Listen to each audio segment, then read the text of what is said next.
Welcome to the Bioeconomic Clinic at drchicks.com.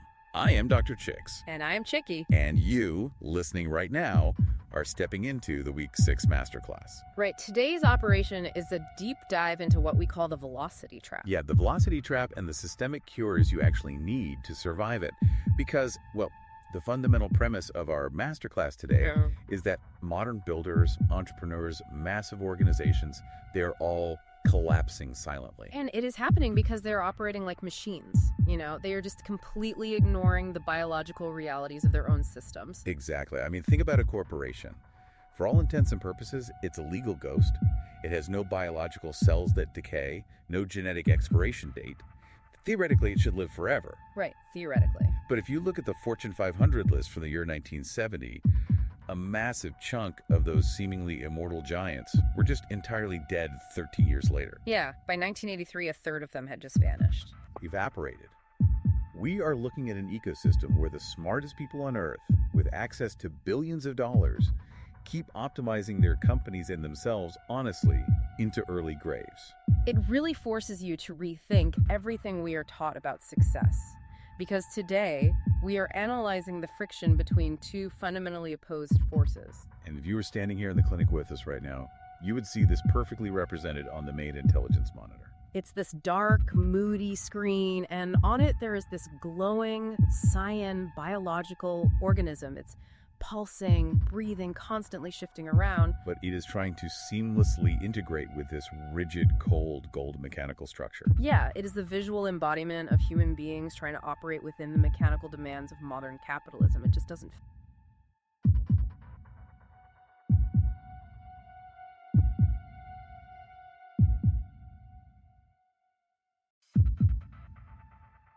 Forward. We are taught that if you want to win, you just have to outwork everyone else. But as the sources show, hustle culture is actually a thermodynamic lie. A thermodynamic lie. I love that phrasing.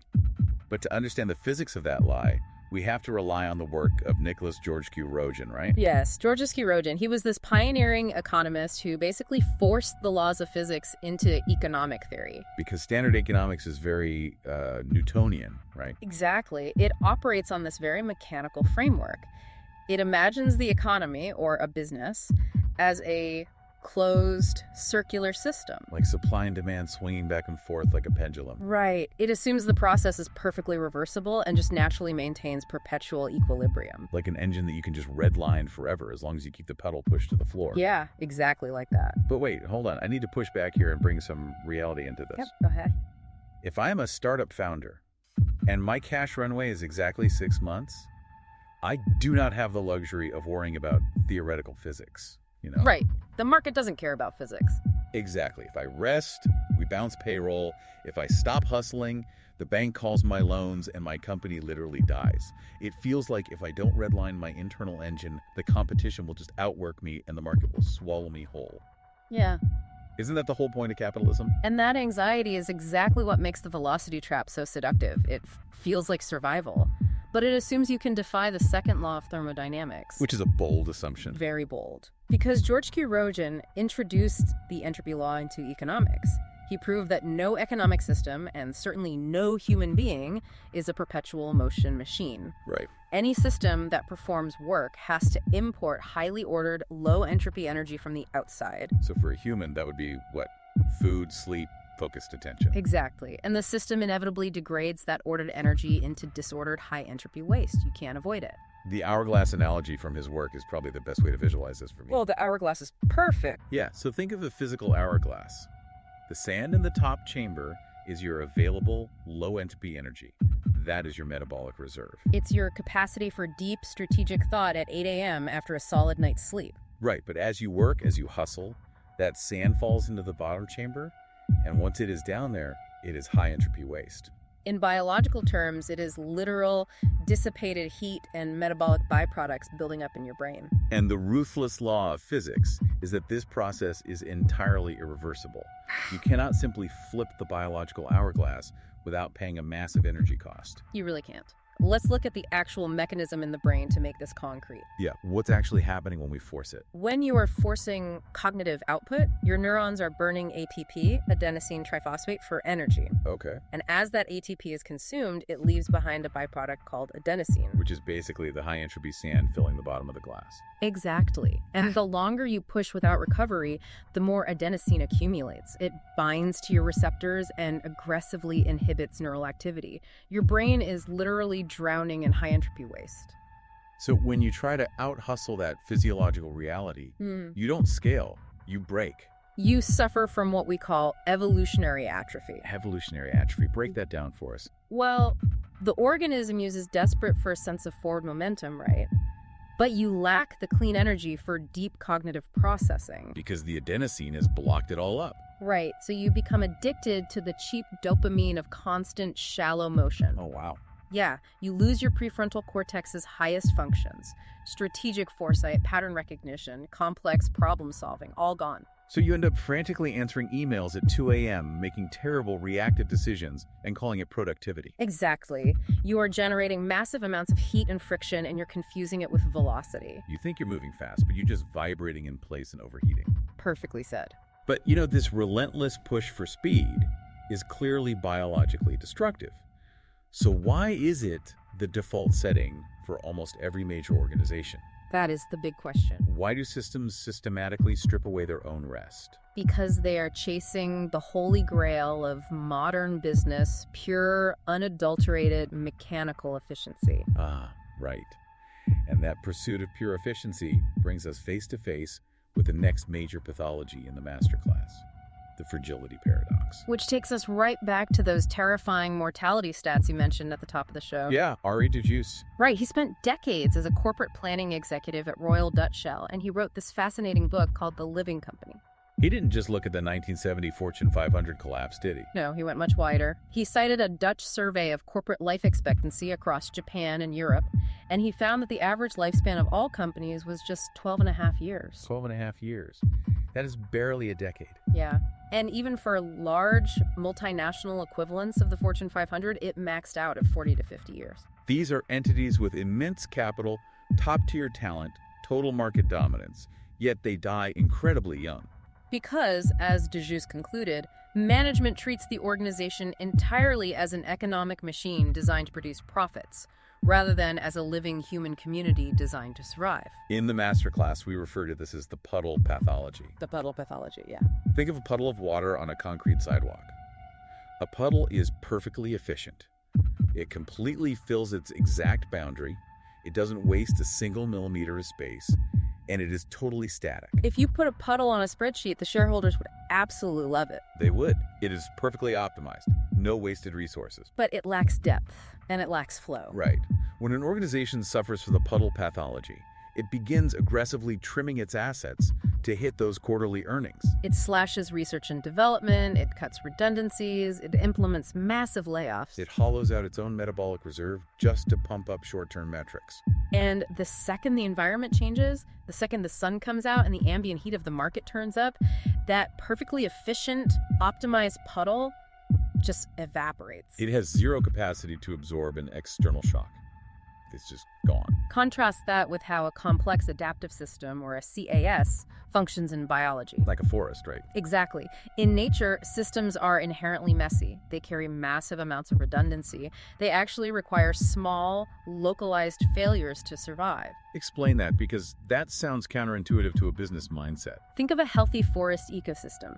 Periodic, small, local fires are biologically essential. They burn away the dead brush on the forest floor. They clear out the high-entropy waste, essentially. Yes, but if human managers try to intervene and optimize the forest by preventing every single small fire, the dead fuel load builds up over decades. Right. They think they're being efficient by preventing any loss of timber. But when a fire finally does break out, it burns so hot it destroys the soil microbiome and wipes out the entire ecosystem. So by trying to prevent all failure, you guarantee catastrophic failure. Exactly. Let's ground this in the Westinghouse case study from the sources, because this perfectly illustrates the danger of over-optimization and the puddle pathology. Oh, the Westinghouse case is a perfect example of this arrogance. Westinghouse was a massive legacy industrial player, huge resources. and they decided to acquire a nuclear construction contractor called CB&I Stone and Webster. Wow.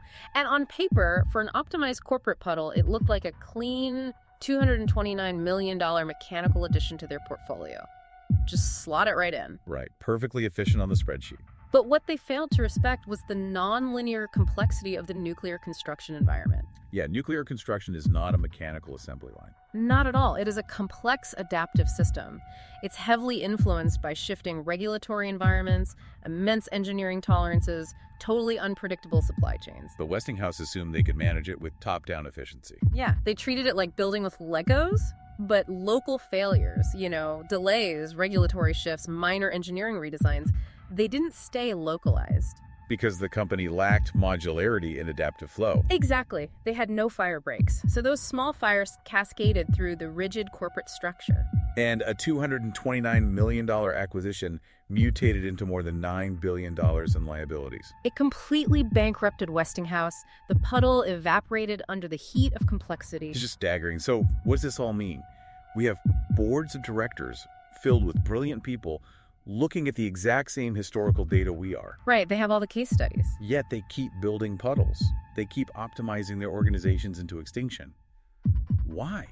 Why do smart people keep doing this? It all comes down to an arrogant, fundamental misunderstanding of our own cognitive abilities. We call it the control fallacy. The control fallacy. This is where we get into the stasis trap, right? Yeah, the stasis trap is this disease of paralysis. It's where builders and executives blindly chain themselves to rigid, 5-year predictive plans while their entire market burns to the ground around them. But wait, let me play devil's advocate here again. Go for it. If you are a publicly traded company or a heavily funded startup, the financial system demands that classical strategy. It does. Investors require 5-year projections.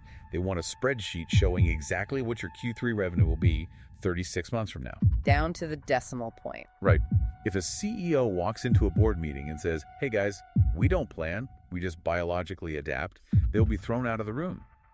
How can planning be a fallacy when the survival of the company's funding literally relies on it? That's the trap. The demand for the plan doesn't change the mathematical impossibility of the prediction. Okay, write that down.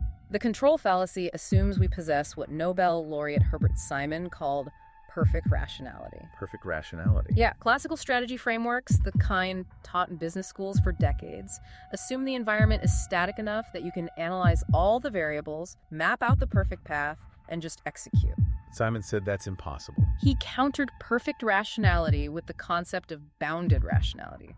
Let's look at the math of predicting a global supply chain over 5 years. It's insane.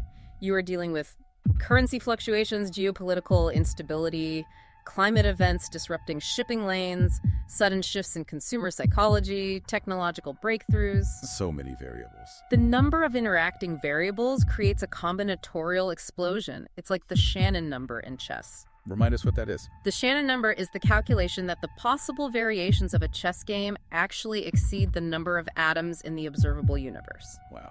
And that's just a game with fixed rules on a small board. Exactly. Now apply that to global economics. Our brains and our spreadsheets literally do not have the computational power to predict that accurately. We are legally bound to provide a map of a territory that hasn't even been formed yet. Perfectly stated.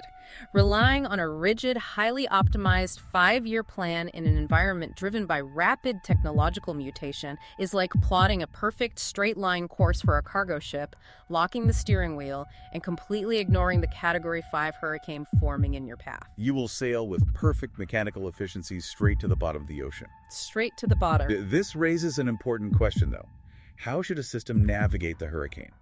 If perfect prediction is biologically and mathematically impossible, how do we actually make decisions without paralyzing the entire organization? Well, Simon argued that living systems do not optimize, they satisfice. Satisfice. That's a great word. Yeah, it's a blend of satisfy and suffice. They rely on heuristics, rules of thumb. They find a solution that is good enough to survive the immediate environmental pressure and advance to the next state, rather than freezing in place trying to calculate the absolute perfect move. Because in evolutionary economics, actors have to rely on continuous adaptation. Right. The environment is constantly mutating, so attempting to forcefully control a complex system from the top down is biologically backwards. And here is the hidden tragedy of that top-down control. It is incredibly metabolically expensive. So expensive. Maintaining a rigid hierarchy where every decision has to be scrutinized against an impossible 5-year plan just bleeds an organization dry. We call this massive energy drain the coordination tax. The coordination tax is the silent killer of organizational velocity. When a company suffers from this mechanistic ossification, it builds these rigid corporate hierarchies that hoard information like a stagnant puddle. What does the coordination tax actually look like, practically, on a Tuesday afternoon inside a Fortune 500 company? Oh, we all know what it looks like. It is the endless Slack threads trying to find a time for an alignment meeting. Yes. It is the 30-page slide decks created simply to justify a minor $2,000 budget request. It is the labyrinth of bureaucratic permissions required just to test a single new idea. I always think of the coordination tax like trying to manually pump blood through your own body. That is a terrifying image. Right. Imagine if your conscious brain had to control every single heartbeat. You'd have to sit there and think, okay, open the valve, squeeze the left ventricle, push the blood to the lungs. Okay, now route it up to the prefrontal cortex. You would be so utterly exhausted just keeping the mechanical system alive that you wouldn't be able to walk across the room, let alone hunt for food or build a shelter. Exactly. But your biological heart operates automatically. It is decentralized. It doesn't need a permission slip from the brain to increase its rate when you start running. But a rigid company manually pumps its own blood. Every ounce of energy goes into maintaining the internal structure, leaving almost nothing for interacting with the external environment. So if we want to see the alternative to this ossification, we have to look at swarm intelligence in nature, right? Yes. Species that survive extreme environmental disruption like ant colonies do not sit in isolated territories hoarding information. They flock. They move together. The swarm intelligence research is absolutely mind-blowing. Let's look at how an anthill actually functions. It's incredible. An anthill can transmit highly complex information about food sources or sudden threats across a colony of millions of individuals in a matter of seconds. And they don't have a central command structure. There's no CEO ant. No CEO ant signing permission slips. They use dynamic pheromone maps. As ants explore, they leave chemical trails. If a food source is rich, more ants follow the trail, reinforcing the pheromones. But here is the critical part of the sources. Pheromones evaporate over time. Yes, and this evaporation provides a continuous negative feedback loop. So if a new obstacle falls and blocks the path to the food, the ants stop using it. The pheromone trail naturally evaporates, and the system automatically updates its map. Exactly. The ants don't sit around waiting for management to draft a new strategic plan to deal with the obstacle. They don't form a committee. Right. The individual ants exploring the edges of the new reality just leave new trails. The entire colony shifts its behavior instantly. They are incredibly sensitive and open to continuous adaptation, completely bypassing the crushing weight of a coordination tax. It's pure fluidity. Here's where it gets really interesting.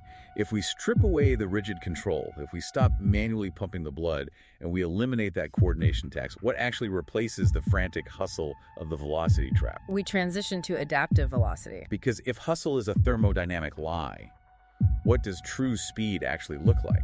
We redefine speed entirely. The absolute highest performers, the 1% anomalies in any market, they aren't working longer hours. They are operating biologically. True speed is frictionless execution, not chaotic sprinting. Exactly. And the Zara supply chain case study from the sources is the perfect real-world manifestation of this. Zara is fascinating. They looked at the traditional fashion industry and realized it was completely paralyzed by the control fallacy. Yeah, a traditional retailer tries to guess what consumers will want 6 to 9 months in the future. Which is impossible. Right. They manufacture massive, optimized batches in overseas factories to keep unit costs down and then ship them across the globe based on a predictive plan. It is a system built entirely on fragile predictions. And when the prediction is wrong, when the environmental tastes shift even slightly, they end up with massive warehouses full of clothing that no one wants to buy. High entropy waste. Exactly. And they are forced into deep discounts just to liquidate it. But Zara fundamentally rejected that model. Instead of a 6-month predictive plan, they built an adaptive approach running on an incredibly tight 2 to 3 week cycle. It is an evolutionary algorithm running in real time. Yes. They treat every new design as a small, localized experiment. They manufacture small batches and send them to stores. But the brilliance of Zara's adaptive velocity is their feedback loop. Because their store managers aren't just salespeople, right? Right, they are sensors. They send daily feedback to the designers in Spain about what customers are touching, what they are trying on, and what they're actually buying. So if a design hits, the decentralized, heavily localized supply chain scales it up instantly. And if it fails, they drop it immediately. Because they have eliminated the friction of prediction, the results are staggering. Zara marks down only about 15% of its inventory. While the industry average for markdowns is a crippling 50%. That is massive. They don't predict the future. They react and adapt to the present faster than the environment can punish them for being wrong. It's adaptive velocity in action. And nature has been perfecting this kind of adaptive velocity for roughly 4 billion years, which is why biomimicry offers such profound lessons for organizational design. Biomimicry. This is where we look at how biological systems achieve maximum flow with minimum resistance. Exactly. The humpback whale example from the sources is phenomenal. Oh, I love this one. We're talking about one of the largest, heaviest animals on the planet, yet it navigates through dense water with astonishing agility. How does it do it? Well, scientists studied the hydrodynamics of the humpback's flippers, and they focused on the tubercles, these large, irregular bumps along the leading edge of the fin. Now, in traditional human-engineered mechanical design, a leading edge is supposed to be perfectly smooth and symmetrical to optimize flow, right? Like an airplane wing. Right. But those irregular bumps on the whale actually channel the water into accelerated streams, preventing stall at sharp angles. So it's messy, but it works better. Way better. When engineers mapped those exact biological tubercles onto the blades of modern wind turbines, they achieved a 32% reduction in drag. 32%. Just by copying a bumpy fin. And an 8% improvement in lift. They took a messy biological mutation and applied it to a rigid machine, and it profoundly outperformed pure mechanical engineering. Nature doesn't over-engineer, and the optics of fireflies showed the exact same principle, don't they? They do. Researchers were fascinated by how efficiently fireflies project light. They discovered that the insect's lantern possesses asymmetrical microscopic projections on its surface. Again, asymmetrical, not perfectly engineered and symmetrical. Right. When engineers applied these asymmetrical microstructures to human-made LED bulbs, which traditionally use perfectly symmetrical projections, the biological design improved the light extraction efficiency by 90%. 90%. Nature does not force its way through an environment using brute strength or perfect symmetry. It uses small, adaptive mutations to slip through the environment effortlessly. Which brings us to the most critical part of today's deep dive. The fix. Right. If you are listening to this and you feel that tightness in your chest because you realize you are currently trapped in the velocity trap. If your organization is redlining its engine, suffocating under a massive coordination tax, and operating like a stagnant puddle? How do you actually fix it? How do we perform the biological surgery to save the entity? We initiate the final operation. We call this phase the rehabilitation. The rehabilitation protocol. The organism must learn to breathe on its own. And the very first step of the protocol is metabolic restoration. Metabolic restoration. This is the hardest psychological shift for a builder. You must stop viewing rest, recovery, and reflection as weaknesses or a lack of discipline. Right, it's not laziness. No, they are calculated biological necessities for apex survival. You must let the low-entropy sand fill back up in the top chamber of the hourglass. So in practical terms, this requires a fundamental identity shift for the leader. You have to transition from being a mechanic to becoming a gardener. I love that framing. Mechanic to gardener. Well, think about it. A mechanic stands over a machine with a wrench. They engineer exact, predictable outcomes. They tighten screws to force compliance. But a gardener operates in a complex, adaptive system. Exactly. A gardener knows they cannot control the weather, they cannot command the soil microbiome, and they cannot dictate the exact moment a seed will germinate. The gardener's job is to plant seeds of innovation, ensure the environmental conditions are healthy, and curate what naturally emerges. And crucially, the gardener embraces calculated mutations. Yes, because in a purely mechanical system, any deviation from the plan is considered an error.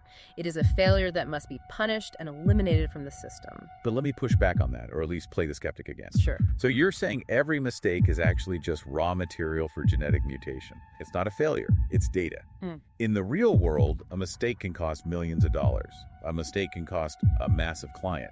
How do you convince a board of directors that a failure isn't actually a failure, but just evolutionary data? You do it by structuring the system so that failures remain small and localized, exactly like the small forest fires we talked about earlier. Ah, right. Modularity. Exactly. When you build modularity into the organization, a mistake doesn't bring down the whole ecosystem like it did with Westinghouse. It becomes evolutionary data. It is the system exploring a new, necessary pathway in a changing environment. If you punish small mistakes, you enforce absolute rigidity. You freeze the organism and you set it up for a catastrophic failure when the environment inevitably shifts. So if we aren't using rigid top-down control and financial punishment to enforce behavior, what actually holds the organization together? What motivates the system in a bioeconomic framework? Well, to replace the coordination tax, the rehabilitated system must build continuous, decentralized feedback loops. In this framework, money is no longer the sole motivator. Mutual trust and shared information become the new metabolic fuel. And to understand how that works, we look to the Nobel Prize-winning work of Elinor Ostrom. Yes, her work is foundational here. She studied economic governance and fundamentally challenged classical economics. Because the classical view warned of the tragedy of the commons, right? Right, the tragedy of the commons. The cynical assumption that if a resource is shared, selfish individuals will inevitably overexploit and destroy it for short-term gain. Unless a heavy top-down authority polices them. Exactly. But Ostrom proved that was wrong. She studied self-organizing systems, fisheries, forests, and irrigation systems around the world, and found that biological and human systems can brilliantly self-organize without top-down control. How do they do it without a boss telling them what to do? She found that when systems possess mutual trust, reciprocity, and radical transparency, they build polycentric governance. Polycentric governance, meaning multiple centers of decision-making. Yes. The rules are made and enforced locally by the people actually interacting with the environment. When you have high-trust feedback loops, you don't need a massive bureaucratic tax to police everyone. The system polices itself naturally, much like the ants responding to the evaporating pheromone. Exactly. You replace the tragedy of the commons with transparency and reciprocity. And once those continuous feedback loops are established, and the metabolic reserve of the people is fully rebuilt, the surgery is officially complete. We initiate patient discharge. Patient discharge. The mechanistic ossification has been fully eradicated from the host. The entity is no longer a stagnant, fragile puddle waiting to evaporate under the heat of the market. It has become a living river. It is a continuous, adaptable, life-giving ecosystem that possesses the depth and flow to move around obstacles rather than shattering against them. If we connect this to the bigger picture, the ultimate goal of everything we've discussed today, the thermodynamics, the biology, the complex systems, is the creation of cognitive hybrids. The cognitive hybrid, what does that look like? The future belongs entirely to individuals and systems that have successfully merged deep biological intuition, adaptability, rest, creativity with artificial processing speed. They leverage AI and massive data aggregation not to hustle faster within the velocity trap, but to achieve true frictionless execution. Right, and because they deeply respect their biological limits, they do not suffer from cognitive drain. They maintain their metabolic reserve for high-level pattern recognition and empathy, while the machines handle the rote mechanical calculation. The era of treating yourself, your brain, and your company like a rigid machine is over. The era of the living company has officially begun. We have taken a massive journey in the clinic today.